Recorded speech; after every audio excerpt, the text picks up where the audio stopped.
in fields and forests, on highways and byways, in streams and along shorelines. People doing simple things, responsible things, can make a big difference. When you help keep Arkansas clean and green, you make our state shine. Visit KeepArkansasBeautiful.com to learn how you can help. Doing a little can do a lot. A message from the Keep Arkansas Beautiful Commission.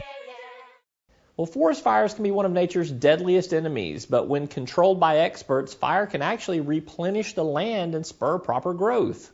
Ironically, setting the woods on fire under strict conditions can also actually help prevent major forest fires in the future. We caught up with some experts in the field, and for this week's Clean and Green, we take you to the edge of the friendly fire.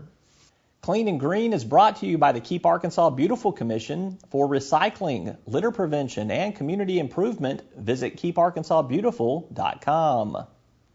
With perfect conditions and favorable winds, the burn crews began this dangerous but necessary work by igniting undergrowth with drip torches. The torches contain a mixture of 75% diesel fuel and 25% gasoline. These experts say diesel is good for maintaining the fire as it crawls along, chewing up vines, weeds, and leaves, while gasoline burns hotter and is a good igniter. The crews attacked a 394-acre targeted site around the boundaries of Pinnacle Mountain State Park. Burns like this are conducted to help restore the natural habitat by taking out at least half of the unwanted growth and dead matter on the forest floor. And by fighting fire with fire, so to speak, a major risk is reduced. We're trying to reduce the amount of leaf litter. It's 8, 10, 12 inches deep in some areas. There's downed trees. We want to get rid of that. So if we do have a wildfire in the summer, it won't be nearly as bad. If a lightning strike were to start a fire out here now, we could really have a very bad fire situation. But prescribed burn, we get rid of a lot of that fuel load that we don't need, and it makes it easier. Burn boss and master naturalist Bert Turner has a huge responsibility. It's his job to coordinate all the crews, but the real work comes before the blaze is even ignited. That's when careful planning, coordination, and research are put together in what is called a prescription plan for the controlled burn.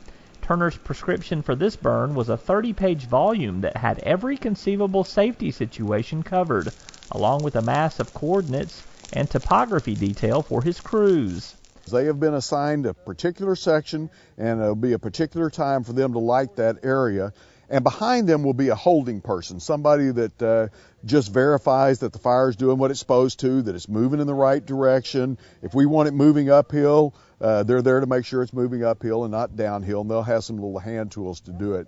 And if at any point the fire starts getting a little bigger than what we planned, we'll just stop the ignition. That's the great thing about doing it from a prescribed, controlled standpoint. We control what's going on out there. Besides master naturalists like Turner, this prescribed burn was a joint effort between state park personnel, the Forestry Commission, and especially crews from the Nature Conservancy, who conduct burns like this year-round.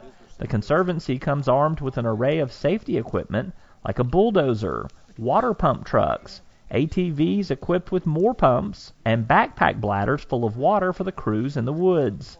Turner says the scorch level for a burn like this is 10 to 20 feet up and does not harm the mature trees, and in fact allows more sunlight for new growth. It also greatly improves the habitat for wildlife. When you get all this thick leaf litter off the ground, all kinds of new plants will pop up. We have forbs, weeds, green things, stuff that deer eat, stuff that turkeys eat. All of those ground-based animals need this improved habitat out here. And it also makes it better for the trees. We have more trees per acre than we really need out here, and all of the small little hickories and things that pop up, we need to get rid of those because there's a carrying capacity to the land, and if we have too many of those small trees, they're taking the nutrients from the big trees, and it's making the whole forest less stable, less secure,